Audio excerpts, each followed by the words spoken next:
సనాతన ధర్మం గురించి చాలా బాగా చెప్పారండి. మొఘల్స్ మనల్ని పరిపాలించినప్పుడు మన వేదాలను ఎలా ధ్వంసం చేశారు, మన దేవాలయాల మీద ఎలా ధ్వంసం జరిగింది అనేది చాలా బాగా చూపించారండి. ఈ రోజుకి మన మీద మన దేవాలయాల విగ్రహాలని ధ్వంసం చేస్తా ఉన్నారు. కాంటెంపరీ సబ్జెక్ట్ అండి ఇది. మన వేములవాడ రాజన్న టెంపుల్లో శివాలయం మీద మొఘల్స్ చేసిన అన్యాయాల గురించి వీటి గురించి మనం చాలా చదువుకున్నాం, చాలా విని అప్పుడు మనం సనాతన ధర్మం గురించి తెలుసుకొని చాలా బాధపడ్డాం. అలాంటి సన్నివేశాలన్నీ సినిమాలో చాలా చూపించారండి. చాలా బాగా చేశారండి. సినిమా బాగుంది. గ్రాఫిక్స్ ఒక్క విషయంలో వీక్ గా ఉన్నా వాళ్ళు అనుకున్న కాన్సెప్ట్ మాత్రం చాలా బాగుందండి.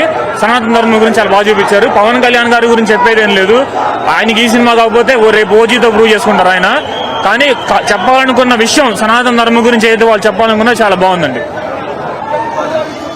సో మూవీ ఫస్ట్ హాఫ్ వరకు చాలా బాగుందన్న. ఇప్పుడు టైటిల్ కార్డ్ అయినా, ఇంట్రడక్షన్ ఇదైనా సరే, లేదంటే కుస్తీ ఫైట్ అయినా, చార్మినార్ ఫైట్ అయినా సరే చాలా బాగా వచ్చాయి. ఫస్ట్ హాఫ్ వరకు కంప్లైంట్ చేయడానికి ఏం లేదు. ఫ్యాన్స్ వరకు అయితే చాలా ఎంజాయ్ చేశారు. చాలా బాగా వాళ్ళకైతే ఇది వచ్చింది. కానీ సెకండ్ హాఫ్ వచ్చేసరికి స్టార్ట్ అయింది. ఎందుకంటే ఒక ల్యాగ్ దీంతో స్టార్ట్ అయ్యి, లేదంటే ఒక బ్యాడ్ విఎఫ్ఎక్స్ తో వచ్చేసి, లేదంటే ఏది స్టోరీ లేకుండా ఒక ఫ్లాట్ గా వెళ్ళిపోయినట్టు అనిపించింది. అండ్ సినిమాలో ఒక కాన్ఫ్లిక్ట్ ప్లాట్ అయితే మిస్ అయింది. ఏదంటే మనకి ఇప్పుడు ఒక కంటెంట్ సెకండ్ హాఫ్ లో ఒక డ్రామా అయినా ఉండాలి, లేదంటే ఒక మంచి కంటెంట్ అయినా ఉండాలి. అదేం లేకుండా క్లోజ్ చేస్తాను అనిపించింది. అండ్ ఇచ్చిన లీడ్ కూడా అంత జస్టిఫికేషన్ అయితే చేయలేదు.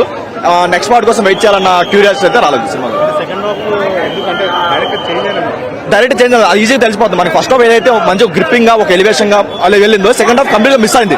తెలిసిపోతుంది. ఫస్ట్ హాఫ్ డైరెక్ట్ చేసిన వాడు సెకండ్ హాఫ్ డైరెక్ట్ చేయాలి ఈజీగా తెలిసిపోతుంది. ఇదైతే 100% డైరెక్ట్ గారి మిస్టేక్. ఇన్ కేస్ ఆయన విజన్ లోనే ఈ సినిమా తీసుంటే, ఎగ్జిక్యూషన్ చేస్తుంటే నెక్స్ట్ లెవెల్ ఉండేది. బట్ అదైతే మిస్ అయింది. దానివల్ల బ్యాక్ ఫైర్ అయింది. ఆయన చాలా బాగుంది. ఆయనకు వచ్చే సీన్స్ అన్ని చాలా బాగా పడ్డాయి.